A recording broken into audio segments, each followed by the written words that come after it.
I'm Matt. Today I'd like to talk about my favorite analog synthesizer and discuss whether or not it's potentially dead. When I began exploring the world of analog synthesizers, my first analog synth purchase was the Korg Minilog XD back in the summer of 2020. It was a great introduction to analog.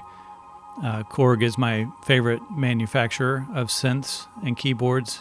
If you've been around the channel long enough, you probably know that. So I was pleased to get the Minilog XD. It was, again, great way to learn about analog synthesis, great way to get my hands dirty. And as time went along, I started feeling a little more limited, partially by the four voices, but more by the mini keys that are on. They're not the mini keys, but they're, I forgot what Korg calls them. But it just became a little bit restrictive for me personally. I know a lot of people really enjoy the key bed, and to each their own, but I was having trouble with it. So I had decided that I was going to stick with analog for the long term, so I made an upgrade to the Korg Prolog. I got the 8-voice 49 key in the spring of 21, so a little less than a year after I bought the Minilog XD. When I first got the 8-voice Prolog with the 49 keys, it was exactly what I was looking for. It was an upgraded key bed, full-size synthesizer keys, and I really connected with it quickly. It became a staple of what I was writing at the time. I did a lot of exploring into some ambient type music, which I'd never really done much of before, and just had a really great time continuing to learn about analog synthesis with that, with the Prolog, with the 8-voice. Then as time went along and I started playing a little more outside of my studio, I started feeling limited by, again, not the number of voices. I mean, I think 8 is plenty for most cases, unless you're doing layers or something, but 8 was always enough for what I was doing.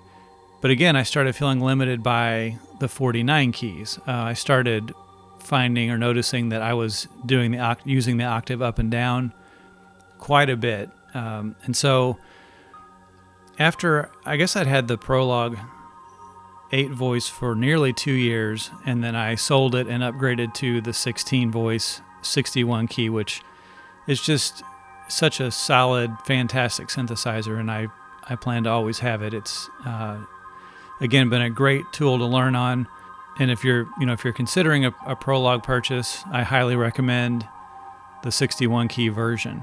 But that kind of brings me to the point of this video. Recently, I was looking around on Sweetwater's website here in the U.S. and noticed that the Prolog 8-voice is the only one that shows available. The 16-voice is completely gone from Sweetwater's website. So I've looked around a little bit more, and it looks like everybody's pulling back to the 8-voice model. The 16 doesn't appear to be available anymore at this point. So I looked overseas in the UK at, I can never remember how to pronounce it, if it's Thomann or Thomann. Regardless, you're aware of them as a retailer, I'm sure. They don't have either model of the Prolog listed for sale. So it started me wondering about whether Korg has other plans. The Prolog is 5 years old at this point.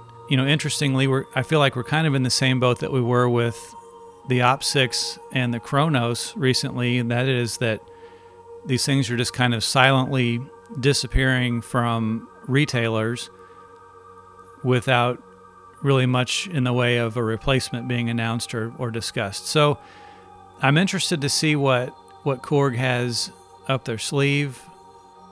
My assumption is that they'll stay in the analog market, and I guess they call the Prolog their professional grade analog synthesizer, whereas the Minilog and the Minilog XD would maybe not be considered professional. At any rate, I expect that they would want to stay in the professional arena as well, but that remains to be seen. Again, I haven't heard anything or seen anything that indicates there's a replacement on the way. So this will be interesting to watch. The Prolog has, in my opinion, been ignored largely by a lot of reviewers, by a lot of creators out there. I just think it holds its own against a lot of the other analog synths in the market. So I don't know if it's just been out promoted and just hasn't really ever had its day in the sun, or if it just didn't sell well. It's an interesting thing to think about. I don't know what the answer is, but my hope is that Korg has some sort of replacement on the way. Again, I don't see any reason or need to upgrade from my Prologue.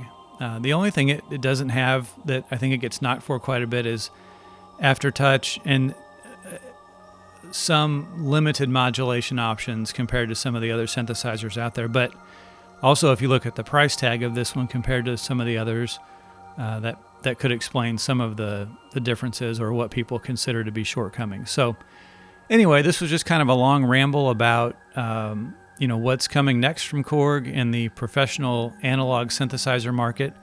Whatever it is, I'm excited to see it. I'll be excited to see what they've come up with next. Again, the Prologue, if you have an opportunity to pick one up, is just a fantastic synthesizer. I think you'll be really happy with it.